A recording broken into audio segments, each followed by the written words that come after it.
Hello, everyone. Thank you for joining us.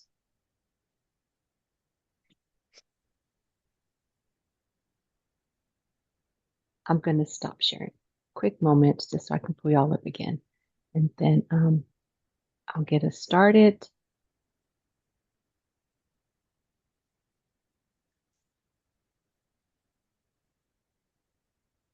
All right.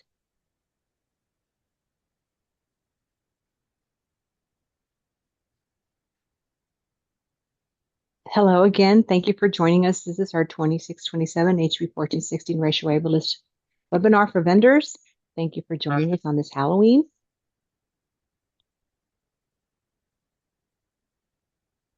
I will start by introducing myself. I am Alicia Garcia. I am the Texas uh, Tutoring and Content Specialist. I am joined by our tutoring team's director, Dr. Kobe Selft. Kobe, would you like to introduce yourself?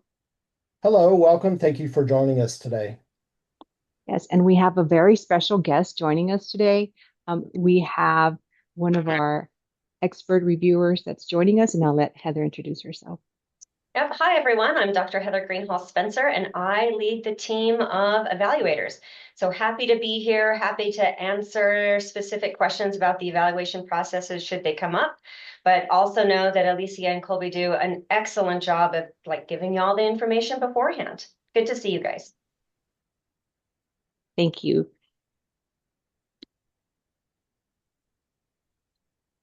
All right, so today we're hoping that we can provide you with some guidance to help you with your application submission.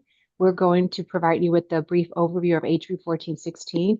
We're going to also provide you with a brief overview of vendor requirements, the application guidance that we've also provided to you, the product evaluation criteria. We'll go over the timeline, and then we'll give you a date for the scheduled office hours. If you have any questions, you can drop them in the chat. I don't think you could see the Q&A, but if you drop them in the chat, we'll try to get them. We'll try to get to them in a timely manner. But if we do not get to your question, also we're going to ask that you could email it to us just to ensure that we give you the appropriate guidance that you're needing. A copy of this webinar and a copy of the slide deck, a recording of the webinar and a copy of the slide deck will be posted on our HB 1416 Racial Waiverless product webpage, probably early next week. So let's start by giving you the HB 1416 Racial Waiver List overview. So Texas law requires that students who do not receive approaches or higher on a STAR or STAR EOC administration receive accelerated instruction through either a TIA designated teacher or through completing a set of hours of supplemental instruction. If a student falls in the high does not meet category, the student is required to receive 15 hours of supplemental instruction. If the student falls in the low does not meet category or has a consecutive school year failure in the same subject area, or if it's a grade 3 failure in math or reading, the student is required to receive 30 hours of supplemental instruction.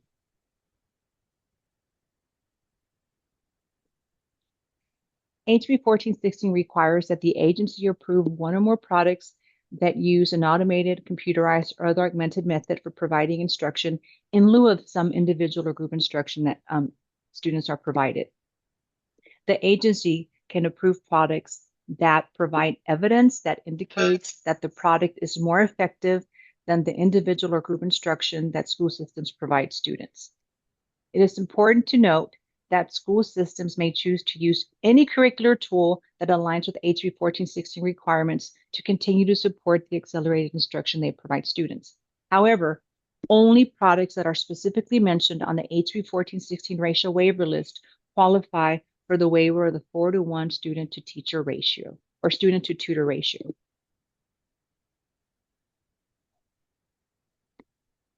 So HB 1416 racial waiver list products consist of products that use automated, computerized, or other augmented methods for providing accelerated instruction. These products do not require a live in-person or online educator to deliver this instruction. Products that are approved on the HB 1416 racial waiver list qualify for the waiver of the 4-to-1 student to teacher or tutor requirement.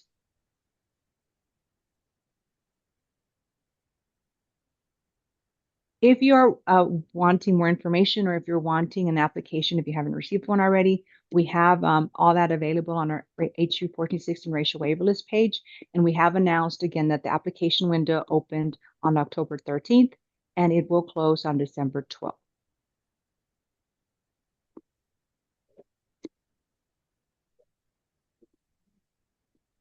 There are a few requirements that vendors who are approved or who are interested in applying must meet. So on our webpage, we have these requirements listed and these resources listed. So one of the requirements, I'm going to go over some of the requirements. So first of all, a vendor who is approved for the racial waiver list must provide outcomes data through an annual STAR analysis. Additionally, racial waiver list vendors must meet SBOE suitability requirements and FERPA requirements. These products must undergo EMRA review if applicable. Supplemental math materials should have EMRA approval in order to apply, while supplemental reading materials will have to undergo through the EMRA process during the EMRA 2026 cycle, which begins in May. But I believe that application window opens in January. The EMRA requirements must be met to remain on the racial waiver list. Now, I'd like to emphasize that our tutoring team is not in charge of EMRA. That is a separate process that TEA has works with the SBOE to provide. But again, we are not in charge of EMRA. We do collaborate with them, but that's not a process that we are in charge of. And so if you have any questions regarding EMRA, we strongly encourage you to go to the webpage. They have information regarding the timeline, regarding the SBOE meetings, application window, and then the different cycles that EMRA is going to go through. But again, we have a link on our webpage and also here. Racial waiver list materials are required to meet suitability requirements, and they must also undergo through the EMRA process if applicable. Again, math products should have undergone the process this past cycle. And on November 21st, we'll know which products have or have not been approved. And those that are providing reading products, you will have to go through the upcoming EMRA cycle, which starts, well, the reviews in May 2026, but I believe the application process starts in January. Failure to comply with the stated requirements in these terms, conditions, and affirmations will result in automatic removal from the TEA HB 1416 racial waiver list. So again, it's very important that as you're going through these vendor requirements, you pay close attention to everything that is listed there. And if you have any questions regarding any sections, please reach out to us and we will provide you with any additional information you may need.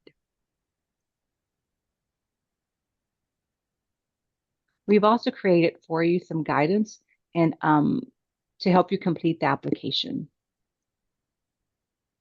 So on the link for our application resources, we provide you with an application preview of all the questions that you're going to have to respond to. This gives you an opportunity to work with your teams to provide us with the best responses that you can. The application guide also gives you guidance on what can or cannot be submitted. For example, you're completing their application in Smartsheet. Smartsheet does not accept embedded hyperlinks. You must submit full URLs. Also, Smartsheet has a 4,000 character limit, including spaces and punctuation, so you cannot exceed this limit. Vendors are able to apply for multiple subjects and grade bands. However, each submission is limited to one subject and one grade band. The products that you are submitting must be used for supplemental instruction and should not be classified as Tier 1 materials.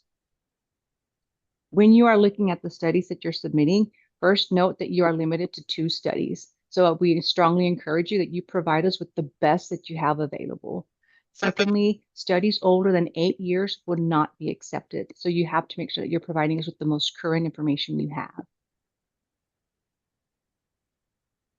I'm also providing some clarification regarding what we mean by peer-reviewed. And so peer-reviewed means that it has undergone independent evaluation and critique by scholarly peers that hold no conflict of interest. And we do understand that sometimes companies have to fund these studies, but it means that the reviewer does not stand to personally benefit, whether it's socially or otherwise, from a positive review. Later on during this presentation, we're going to dig a little deeper into that. The studies that you submit should be intended to support efficacy for a specific grade band and must include treatment groups that align with that grade band. However, a study will be accepted for the full grade band if it includes treatment groups that cover at least half of the grade levels within that band. The research studies provided should also indicate that the product is more effective than individual or group instruction. Again, this product is going to replace an in-person or individual or an in-person or virtual tutor that's providing instruction. So it's very, very important that the studies that you submit to us prove that your product is more effective than the live in-person or virtual tutor.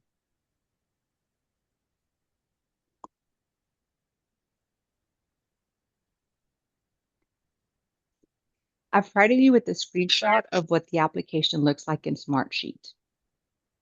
It's important to note that the questions are displayed based on your responses. So there is a display logic to help you ensure that you're providing the proper response or the appropriate response. And so if you answer a question that doesn't align with what we're looking for, the application will notify you that your response indicates that your product does not meet HB 1416 racial waiver list criteria. So it's a pre-screener for both you and for us. For example, if you answer, you will see the question asking you if this is a tier one material. And if you respond, yes, it is, then it's going to tell you, okay, thank you for your interest, but this does not meet our criteria. Because again, we are looking for supplemental materials and not tier one materials. So that's how the rest of the application is formatted. It's formatted to let you know when your response is showing you and us that your product does not meet the criteria that we are looking for.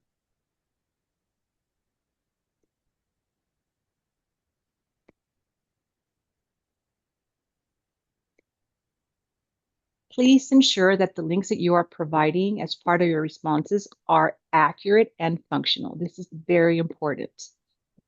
Links that are not accurate means that they lead to a page where it is not clear what you're trying to share with us, or that do not work, which leads us to an error message, will keep a product from being approved or cause a delay in the review of the product. Linked documents with screenshots should be no more than 1 page. If it takes the review team more than 10 seconds and multiple clicks to access the content, then that specific content will be considered non-existent.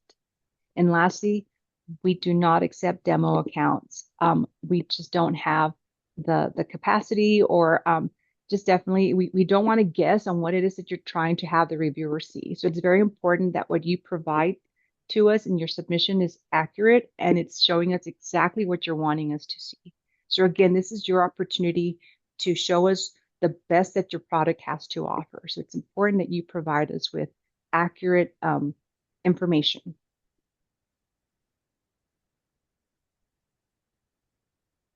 I'm going to briefly go over the product evaluation criteria, and this is so the rubric has 2 parts. We at TEA look at part 1. Yes, ma'am. Okay, sorry. We have the first part that we look for, and one is just that we want to verify that you've either attended the webinar today or that you've at least looked at the recording, and that you've also taken a close look at the application guide. And again, this is our way of trying to ensure that you are familiar with what it is that we're looking for. And again, we're just trying to set you up for success. We're also looking at product alignment with statutory requirements and with strategic focus areas. We're also looking for text alignment per applicable subject and grade level. We're also wanting to ensure that you're providing emergent bilingual resources for our students. Most importantly, we're looking for presence of evidence that indicates that your product is more effective than individual or group instruction. And this year, for math only, we're looking to make sure that you have EMRA approval. If all the boxes check yes for this section, then you move on to part 2 of the review, which is what Texas Tech University completes for us. And in this second part, they're looking at progress monitoring tools or reports, effective tools that support student independence, and then they'll rate these areas as high level, medium level, or low level of supports. They're also looking at recommended research-based usage metrics for the product, and then they will score them as strong, moderate, or weak to no evidence. They will also look at rigorous research studies evaluating your product efficacy. And again, these will be scored as strong, moderate, or weak to no evidence. And lastly, they're looking at the evidence indicating that the product is more effective than individual or group instruction. Now, we want to remind you that we are scoring your product based on the evidence you have submitted. And that's what we're limited to. So again, we strongly encourage that you provide us with the best that you have to offer.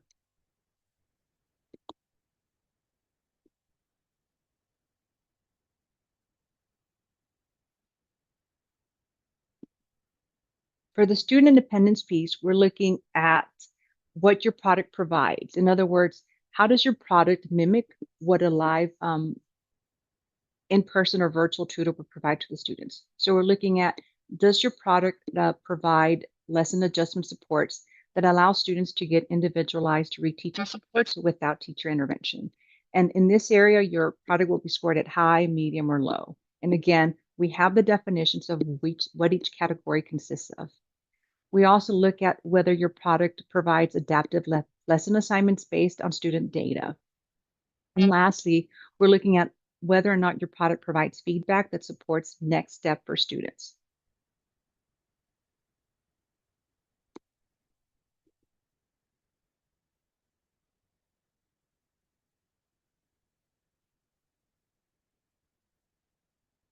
We also look at the type of evidence you provide regarding student usage targets and product efficacy across populations and grade levels. Heather, I will let you speak a little more to this. That's right. Sorry, and I just wanted to make sure that people are looking at the chat too, just in case there are additional questions there.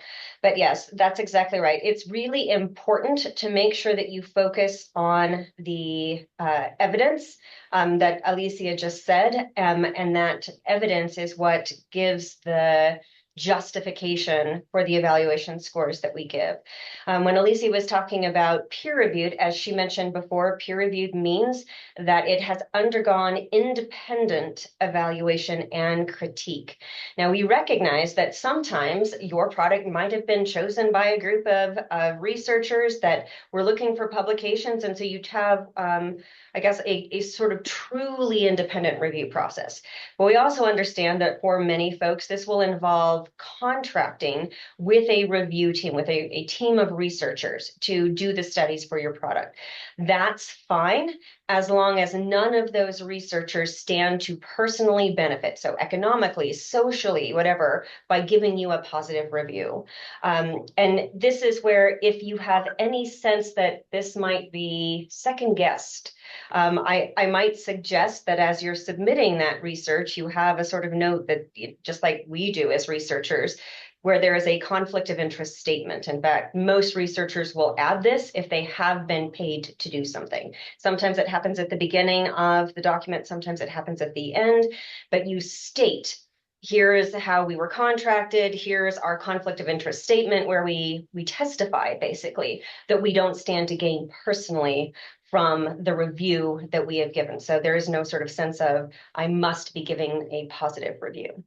And Alicia, did I address the question that you brought up? Sorry, I think I was reading the text rather than doing some of the other things. Yes, ma'am. All right, Thank perfect. you.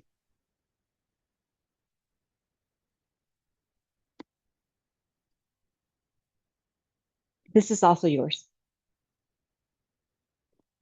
Yes. Okay, so this is another thing that is different this year. Well, different from the context. So if many of you are familiar with What Works Clearinghouse, the What Works Clearinghouse framework used to include 4 tiers. They have just this year got rid of one of the tiers. So now What Works Clearinghouse only has 3 tiers. That's because basically they got rid of tier 4. So no longer can you qualify for What Works Clearinghouse unless you fit that tier 1 experimental design, tier 2 quasi-experimental, or tier 3 strong correlational statistical connections. But we believe that it's still important to recognize that tier 4 exists, that there are some times when you have studies where really what you're analyzing is the theory of action or the logic model. What you're analyzing might be data from other sources that you're compiling together to sort of make your case. We have seen studies like that. Now, to be clear, tier 4 will always be sort of worth less points than tier 1, tier 2, or tier 3. But because within the field of educational research, tier 4 types of studies are still done often, we found that it was important as a team to still have tier 4 in this particular context. So you will still see, just like last year, we're naming tier 1, tier 2, tier 3, tier 4. We are keeping tier 4, even though what Works Clearinghouse has got rid of tier 4. And let me know if you have any questions about that. Thank you. So here's our timeline. The application window is now open and it will close December 12th. On November 21st, IMRA will have a final vote on supplemental math products. This will determine whether or not, for those of you that are providing a math product, whether or not you can apply. So again, you must have IMRA approval in order to be able to apply for the racial waiver list. And for this year, again, this is only applicable to math. We will notify vendors of the review outcomes in the spring of 2026, including next steps for those who are approved for the 26-27 school year. It's important to note again that the EMRA cycle for 2026 will begin the review in May, and that will include supplemental reading products this year. Again, EMRA will announce will complete its product review and announce the findings on November of 2026. And next year, we will adapt our review schedule based on EMRA. So we were anticipating a fall or winter 2026 racial waiver list window.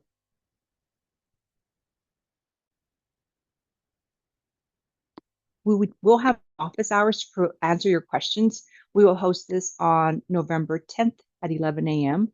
and we're going to address any questions you may have. So I strongly encourage you to please email us your questions so that we may have a response for you by the time we have the office hours.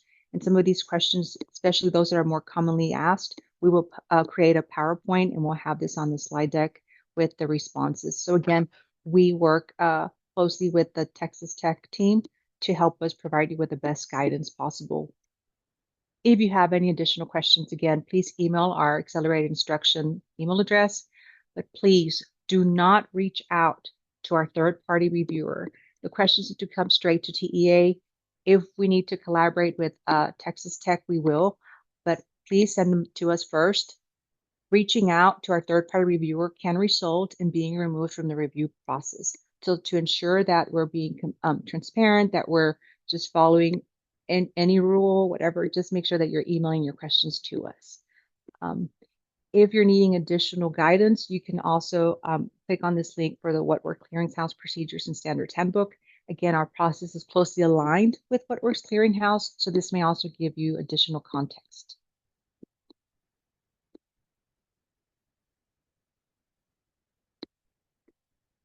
Do we have any? We have time for a few questions. If not, I'm going to go ahead and show the link so that you can provide us first with some feedback on how we can improve the support that we provide to our vendors. And if you have any questions, you can continue to post them on the chat or you can come off mute. Alicia, in the chat, we'll go to the top. There's a EMRA question. All right. If you could, I'll let you find it in the chat and read it. There was a EMRA question when you were covering the EMRA portion.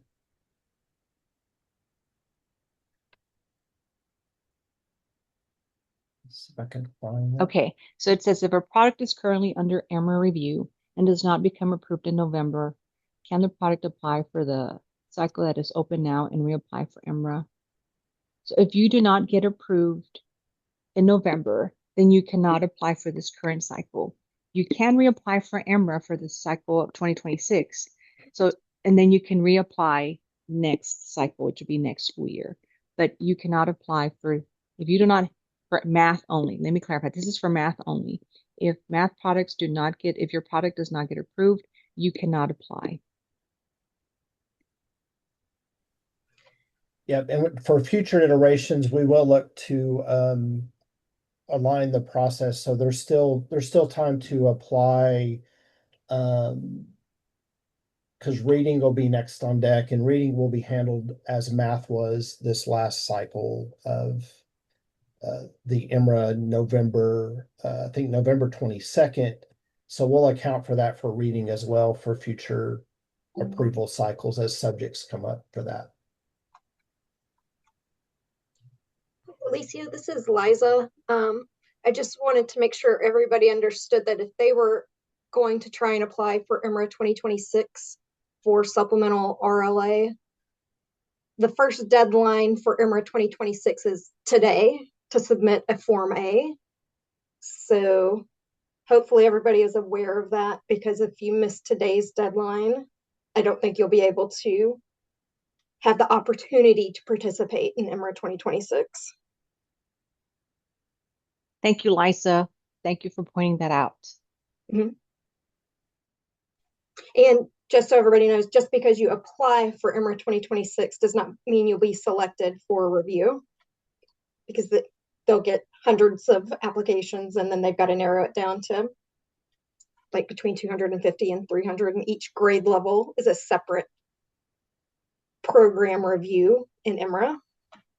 So a grade K5 program is six separate reviews.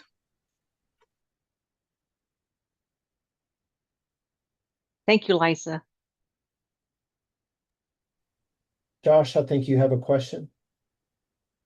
Yeah, I just want to clarify. Well, I have a question, but also want to clarify for the EMRA 26 RLA review, because only K5 RLA products are being reviewed. You are only speaking to for the next cycle for 14, 16, fourth and fifth grade reading, or students who failed third grade star or fourth or fifth grade star, correct? Correct. So they would still be open to any non-EMRA products for middle school or English one. Okay. Will you elaborate a little bit more on the automaticity of the product, meaning no teacher involvement? Because just as someone who just went through the very rigorous EMRA 25 cycle for math, and we're very helpful for our scores. Half of the rubric is about teacher supports and embedded supports like during instruction, and I just can't imagine a product that's automatic without teacher involvement even getting approved as supplemental math, because the rubric requires so much to get approved by 1605. It's like you need to be supplemental for the teacher, not an independent product from the teacher that you can just handle it on its own. All right. Okay. So let me clarify. So to HB 14, our racial waiver product is not meant to have just a student log on to the computer and then the teacher not do any type of progress monitoring or not be involved. So the school districts or the school systems that have been very successful in using racial waiver products do have the teachers involved. And so they'll have them very actively engaged in supervising the progress monitoring. They're very intentional on what lessons they are assigning to students to ensure that it aligns with what's happening in the classroom as well. So I thank you for giving me the opportunity to clarify. What we meant by it does not require a live in-person or virtual tutor means that a student is able to log onto the computer and complete the lessons, and then the program automatically can identify when a student is struggling. So you have some type of video or something pops up to reteach a student, or it adapts the lessons that the student is completing or the next steps based on student performance. And the teacher, of course, is involved in making adjustments, ensuring that the student is getting the support he or she needs, because we all know that teachers have a lot on their plates and they can't go home with the student to provide them with the additional support. So as a former educator, I was in the classroom for over 16 years. I had to create the additional lessons so that the kids had the extra practice that they needed to succeed in whatever it was that I was trying to teach. So if I would have had a ratio for this product back then, I would have used it to say, hey, this product has already created the lessons that perfectly align with what I'm trying the students to master in the classroom. And so that's what these products are meant to do. They give teachers already lessons that are ready, and also they provide that intervention that a teacher cannot give a student, for example, at home, because students are able to access these products remotely. And so they provide the kids the reteach or the support they need at home, where a parent can intervene, which they shouldn't, right? Or where a teacher cannot be there with them. So that's what I mean. And regarding the EMRA rubric, there are different ways that a racial waiverless product can fulfill some of these requirements. It's just not going to look the same as a traditional pen and paper or traditional, materials. So it's going to look a little different. And we have had the conversations with the EMRA team just to ensure that as they're looking at our products, um, the lens changes a little because, again, these products are meant to remove the need of having an in-person tutor. Colby, is there anything you'd like to add to that? No, I think you're framing that correctly. And I put the Chapter 104 rule. It goes in a little more depth of the responsibility of the district that's using these products to monitor the usage fidelity um, to meet the criteria for this. Because it's not a Instapot, I say, it's not a set it and forget it type product. There still has to be an active role from the district involve specifically the teacher and involving the monitoring of this. It's not, to an extent where you set it and just it's going to go and do all things needed to support the student in the accelerated instruction piece, supplemental accelerated instruction. But to Alicia's point, we've talked with the EMRA developers. Part of that is saying, supplemental independent lens, and I've even shared the rubric we're using with that as well.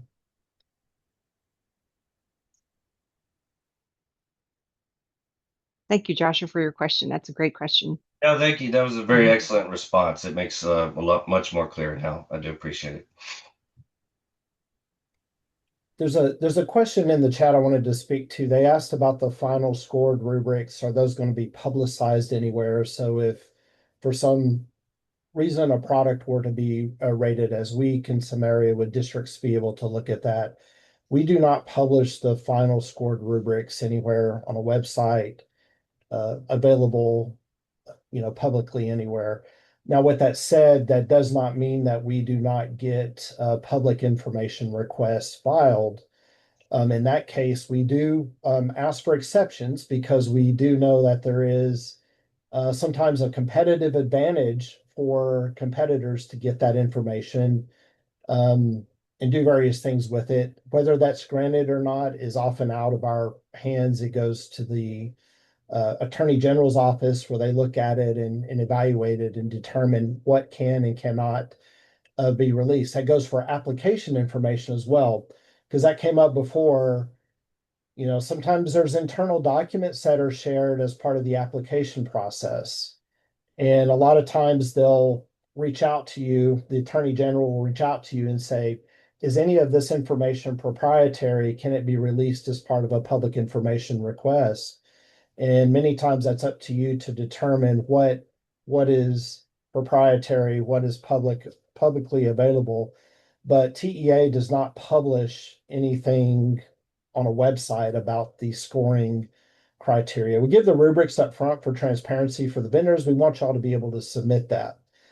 A caveat to that too is many times we'll talk with vendors that did not make the list and they'll want to visit and come to find out they have a disconnect internally with communication of what's submitted.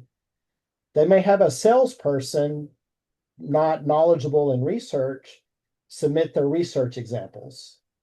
That's probably not the best strategy or approach. Or they may have a study that's 15 years old.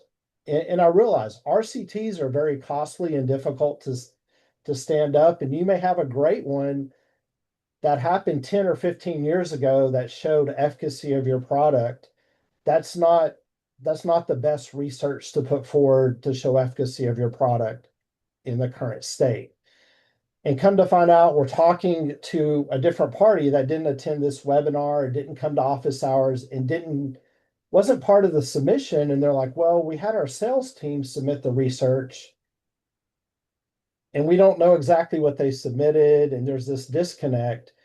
And there's this aha moment like, oh, we didn't submit the best research to demonstrate our product's efficacy. And our reviewers are going to see what is submitted, and that's it. and it's not saying your product is not great. It doesn't have great outcomes. It's not well known and revered and push students forward.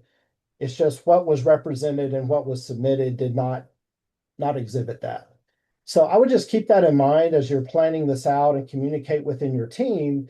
Ensure that you're getting the best information submitted for it. I know you have to be selective in what research studies you submit and ensuring that the links are correct and that information is there. Those are probably the biggest ahas and the biggest things that we've received feedback on. I just want to be sure we're upfront about that. Those tend to be the biggest things that derail our providers when they're submitting their applications. And Heather, you may have a comment on that. I see you shaking your head, but Yeah, no, let me surface that. Colby is bringing up real life examples here where somebody submitted something because they thought this is what they were supposed to submit, where the researcher side of the group would have told them that's not a good study to submit. Please submit a different study.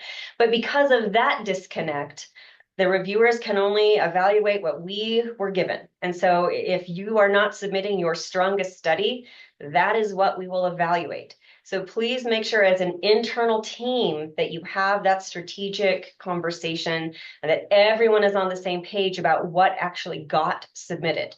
Because to Colby's point, that has been an issue in the past. Daryl, you asked if the recording of this session will be shared with the vendors. Alicia, I think you mentioned it from the beginning. You're going to post this, is that correct? The recording of That this? is correct. Once we're done, I'll submit it, and it may take us a few days, but I believe I anticipate by midweek to late next week.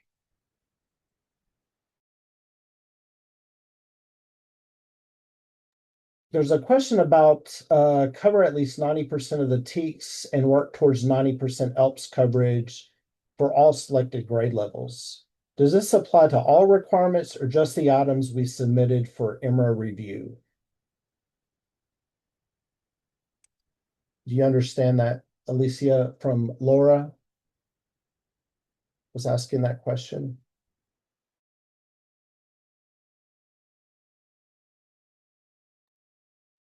Let me look at it. So I can give you some context. If you are a publisher who submits a supplemental math or RLA program, you get to tell TEA these are the specific student expectations within the TEKS that our program meets. So the minimum is one student expectation. So a program could be approved through EMRA if they meet a single student expectation for math, for the entire set of math TEKS or reading. So I think the question, what they're inferring is, let's say they submitted a supplemental math program and said, we meet these three student expectations. You have to meet all of the breakouts for those.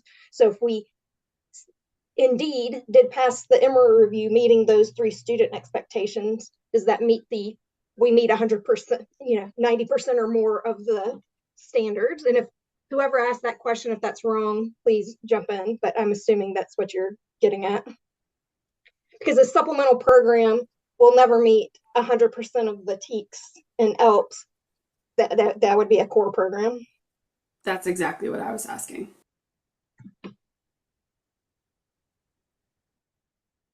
So for racial waiver list, because we're looking at STAR performance and we're trying to support students in STAR, we're looking at the 90% of text coverage. So I will look at the alignment that you submit, Liza. So I hope I'm answering the question.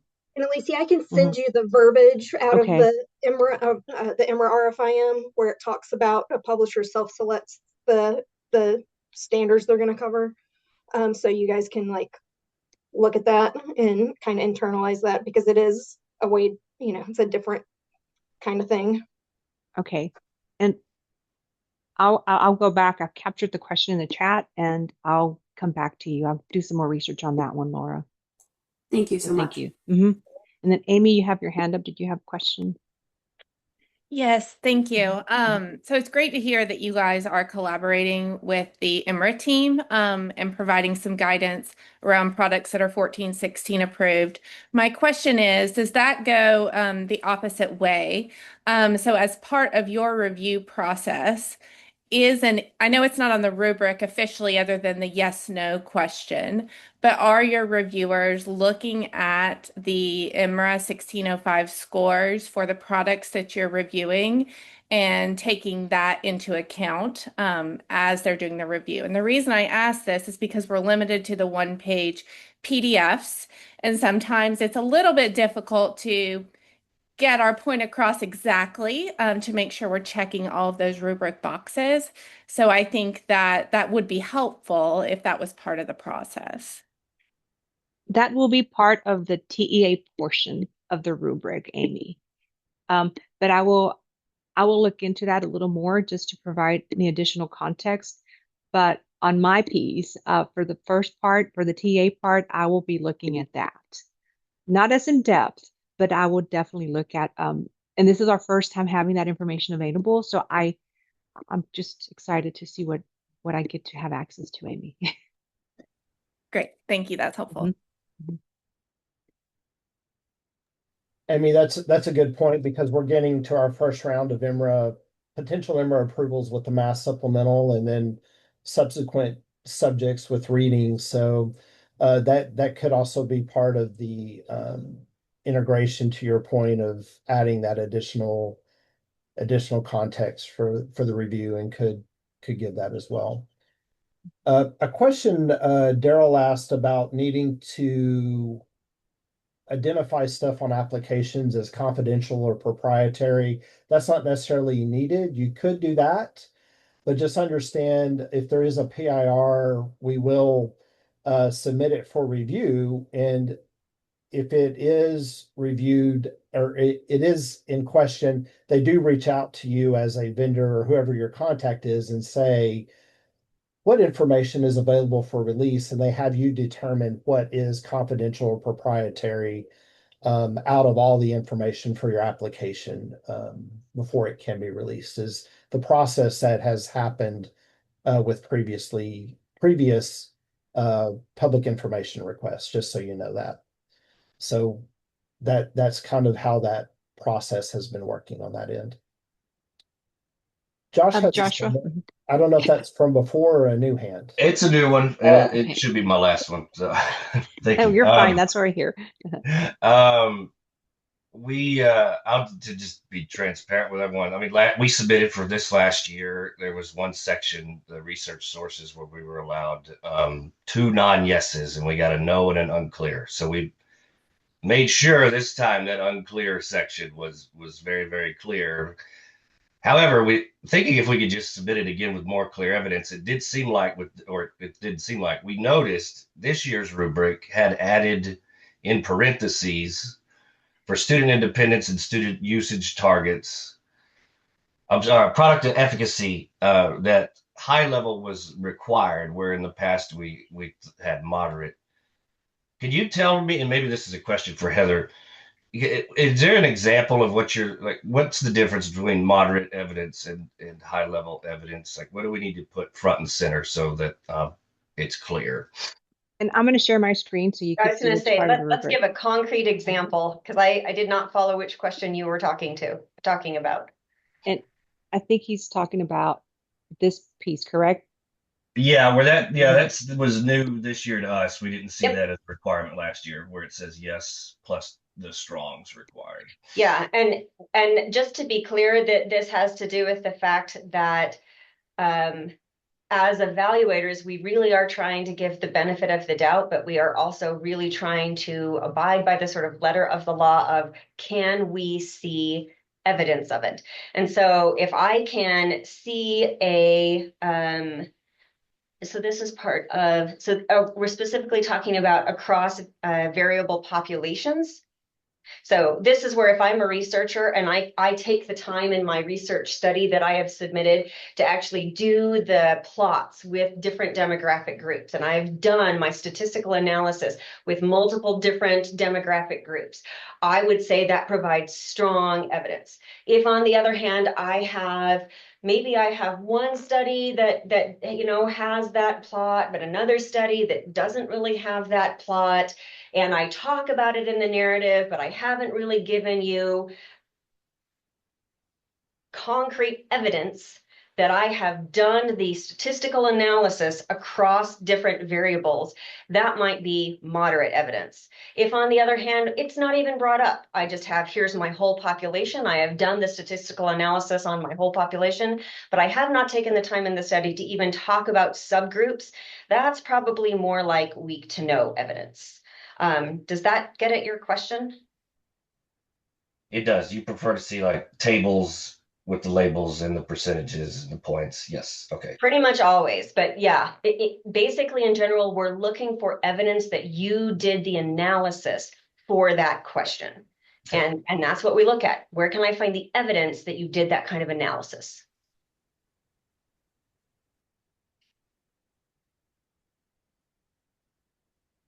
And so you will notice, thank you, Josh, for pointing out that we did have some changes in the rubric, but that's just because we're trying to make the process more transparent and provide you with clearer guidance. And we have had vendors reach out and say, well, what was I supposed to get in this section or that this other section? So that's why we've added the additional information in parentheses to let you know this is what's required for you to make it on the list. The only section that does not have that are the last two. It used to be called research sources. We've divided it into two for more transparency, and we have quality of research when we're looking at the research execution, and the other quality of research piece is research design or research sources. But we did not specify how many yeses or nos. The team will look at it, and then they'll give you a score on that one.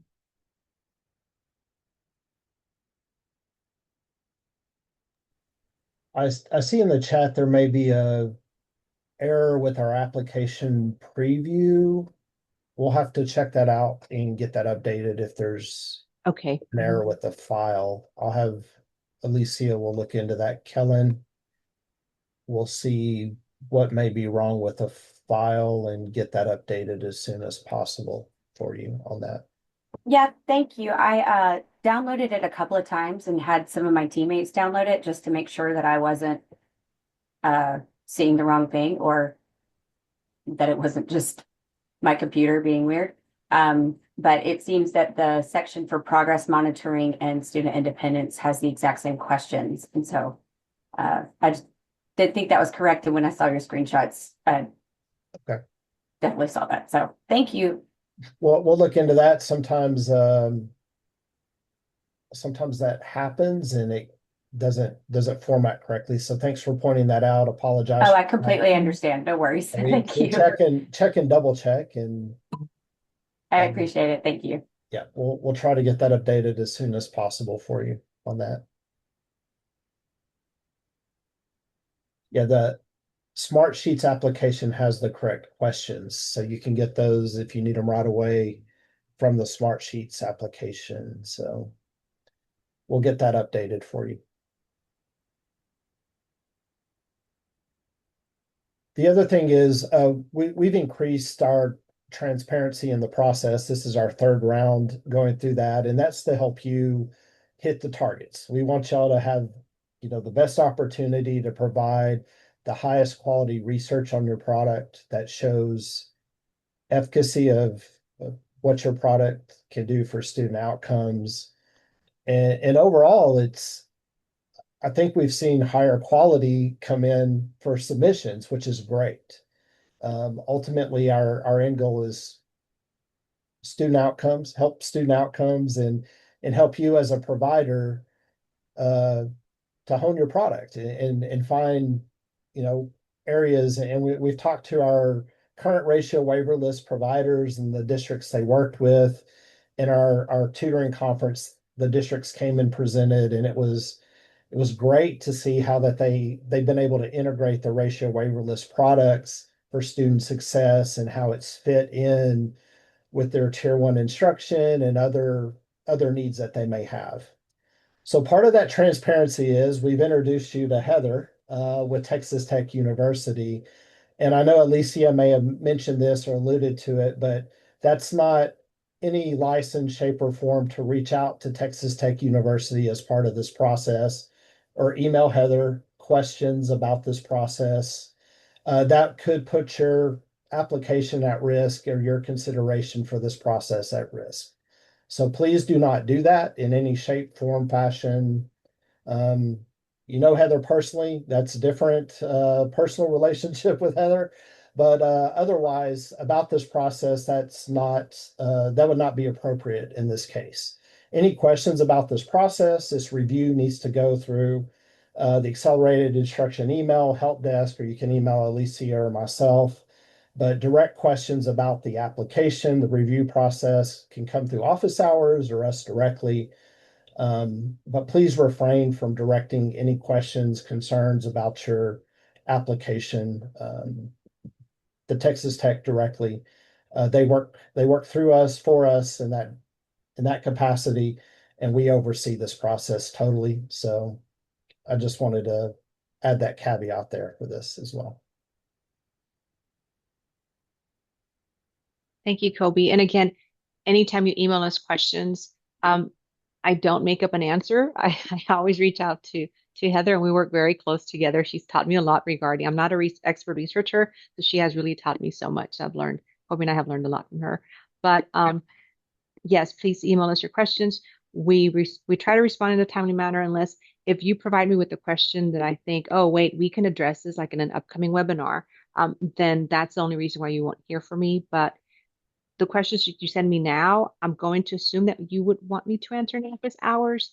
That's what we're trying to do. That's why we set up these additional supports for you so that everyone can hear the same guidance that we're providing you. So again, just again, to ensure that no one says we're providing more support to a specific vendor. Usually I'm like, oh, this is something that everyone can hear. I'll wait. And then in our office hours is when I'll address some of the questions. So as you're working, as you're looking at these questions, and you have something that you need guidance with, email us the question and we can definitely address it in our office hours so that everyone can hear. Because if you have a question, more than likely another vendor might have the same question. And again, I apologize for the repeat of questions. I just saw that. I'll get that fixed. When you convert documents, sometimes these things happen.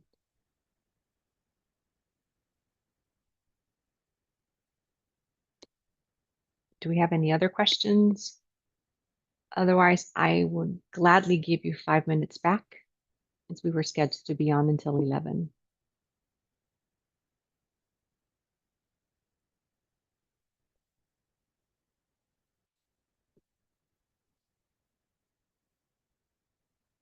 All right, then we'll wrap this up. Thank you again for joining us. And